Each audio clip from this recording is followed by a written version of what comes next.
والصلاة والسلام علی سید الانبیاء اما بعد۔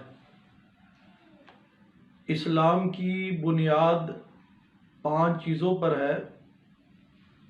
نبی پاک صلی اللہ علیہ وسلم نے فرمایا کہ بنی الاسلام علی 5 شہادت ان لا الہ الا اللہ و اشہد ان محمدا عبدہ و رسولہ۔ پہلے نمبر پر اس بات کی گواہی دینا کہ اللہ کے علاوہ کوئی معبود نہیں، عبادت کے لائق نہیں، اور محمد صلی اللہ علیہ وسلم اللہ کے رسول اور بندے ہیں۔ اور نمبر 2 نماز کا ادا کرنا، نمبر 3 زکوٰۃ کا ادا کرنا، نمبر 4 حج کرنا، اور نمبر 5 رمضان کے روزے رکھنا۔ اور آج کی دوسری بات، نبی پاک صلی اللہ علیہ وسلم کی ایک سنت،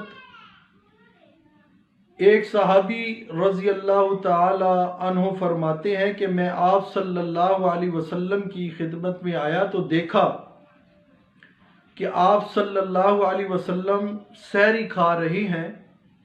مجھے دیکھ کر آپ صلی اللہ علیہ وسلم نے فرمایا، یہ برکت کی چیز ہے، اللہ نے اس سے تم کو نوازا ہے، اس لیے تم کبھی اس کو نہ چھوڑنا، یعنی سحری کو نہ چھوڑنا۔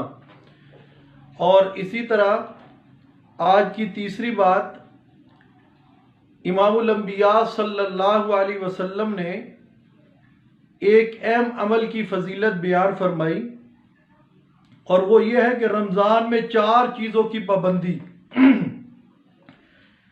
میں رمضان میں 4 چیزوں پر نبی پاک صلی اللہ علیہ وسلم نے فرمایا خوب عمل کیا کرو، کیونکہ 2 چیزوں سے اللہ راضی ہوں گے اور بقیہ 2 چیزوں سے تم بے نیاز نہیں ہو سکتے، یعنی اس کو کرنا ہی چاہیے۔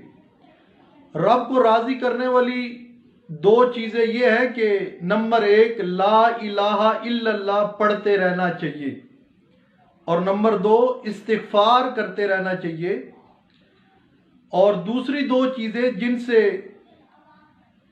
مسلمان بے نیاز نہیں ہو سکتے، وہ یہ ہے کہ جنت کا سوال اور جہنم سے پناہ مانگنا۔ تو پتہ چلا رمضان میں 4 کام کرنے کی نبی پاک صلی اللہ علیہ وسلم نے خود فضیلت بیان کی ہے کہ پہلے کہ لا الہ الا اللہ پڑھا جائے، اور اللہ سے استغفار طلب کی جائے، اور اس کے ساتھ ساتھ اللہ سے جنت کا سوال کیا جائے اور جہنم سے پناہ مانگی جائے۔ اور آج کی چوتھی بات، ایک فرض کے بارے میں اللہ کے نبی صلی اللہ علیہ وسلم نے فرمایا، جو شخص عشاء کی نماز جماعت کے ساتھ پڑھے گا گویا اس نے آدھی رات عبادت کی، اور جو فجر کی نماز جماعت سے پڑھ لے گا گویا اس نے ساری رات عبادت کی۔